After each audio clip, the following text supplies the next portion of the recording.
The wind is blowing chilly from the north, a rare cool for the springtime. The old crones of Kardia are gabbing away at their usual gossip, and they speak of this uncommon weather. A cold spring wind means a scorching summer to come. The crops may wither. Nah, it means a cool, rainy summer, and we must make sacrifices to the nymphs of the fields. You're both talking from your backsides. A chilly spring means a difficult year to come, with death and disease and other ill fates. What a pessimist! Ain't wrong.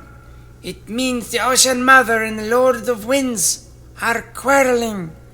We should make offerings to the beautiful sister to help them make their loves once more. You've heard your fill of the women's speculations, and you sit up from your bed, close the wooden shutters of your windows. You exit your personal quarters and walk the wrapping corridor of your family's farm manor. The smell of mutton roasting makes your mouth water. You still have some soreness in your body, but these past few days resting in your own home have helped you recover much of your strength.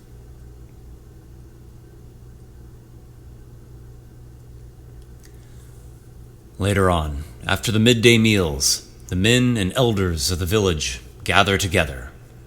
Your father and brother have been speaking with other villagers, spreading word of what you encountered out in the countryside.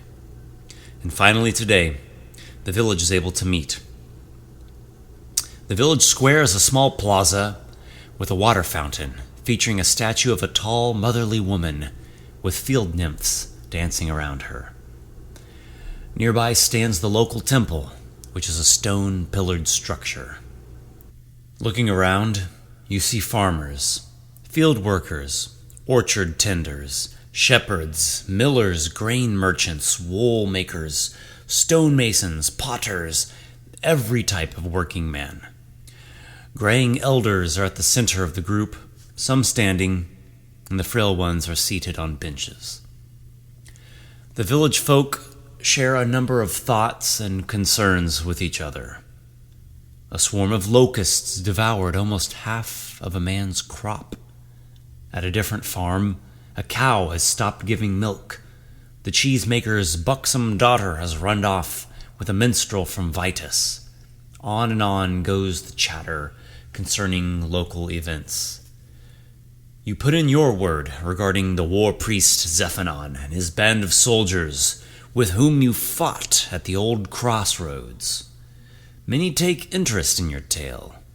Soon you have the attention of everyone there, and they press you to elaborate upon all that transpired and all you observed. When you have told most everything, a stocky man named Ursidius spits, then raises his voice.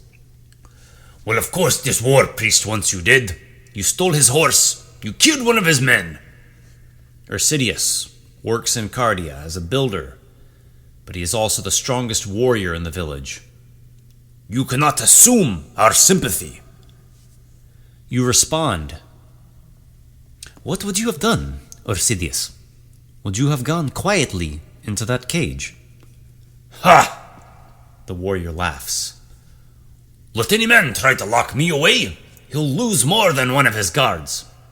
Listen, Asterion, I acknowledge your feat, bravery, your skill, but I see no reason you should drag all of Kardia into your conflict.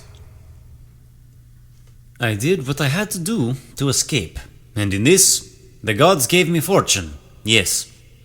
But you must understand, Xephenon already had his sights on Kardia, due to the Fletcher having stolen his relic.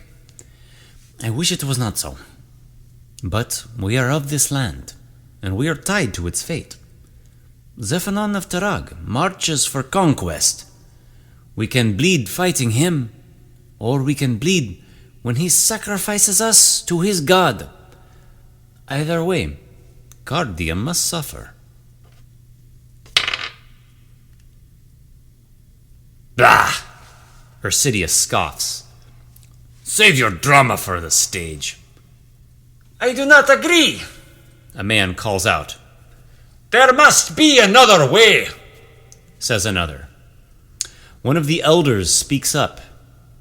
His name is Asterion.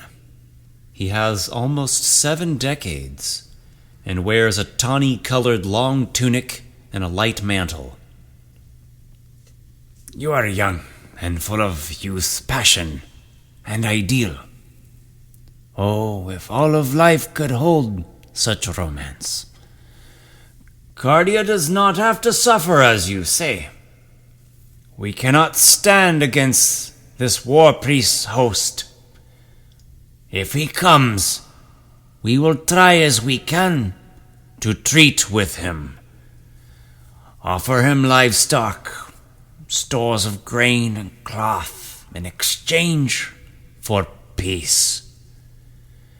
His blood shall still be hot over the loss of his holy relic, however. Asterion, what do you know of this object? Unfortunately, I know nothing of it, only that the Fletcher supposedly stole it. One of your fellow villagers calls out to the Fletcher's father, saying, Your son was often about the roadways and countryside with his rakish companions. Where is he now? I know not. My son is less of a son to me than a man should have to suffer.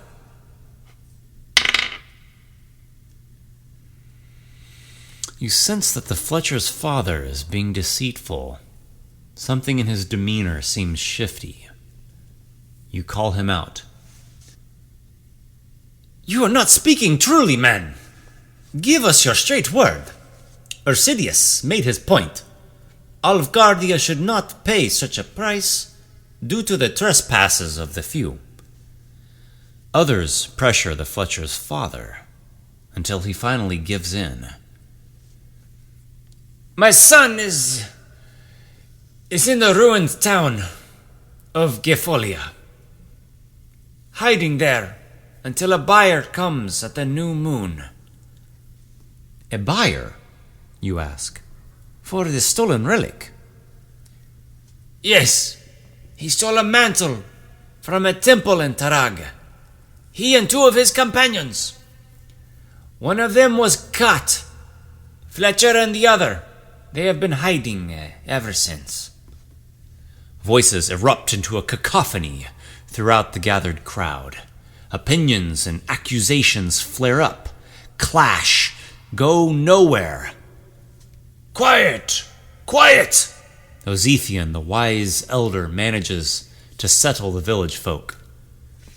Listen, and heed my word, brethren. The deeds of Fletcher and his fellows are precarious. Asterion too has stirred the hornet's nest.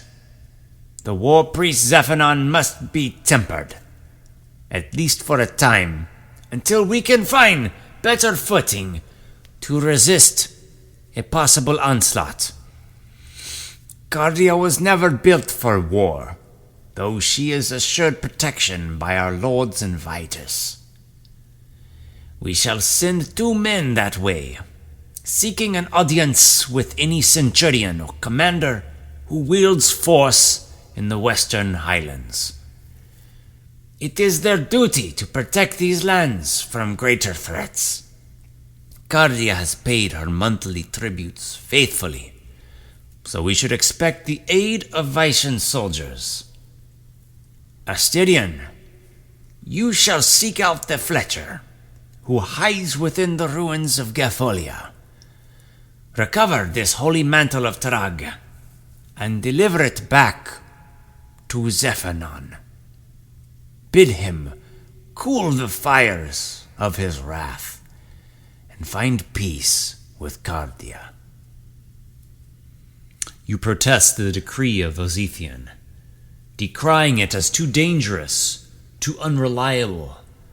But the other elders put weight in his judgment, not in your own anxieties. Ozethian speaks again.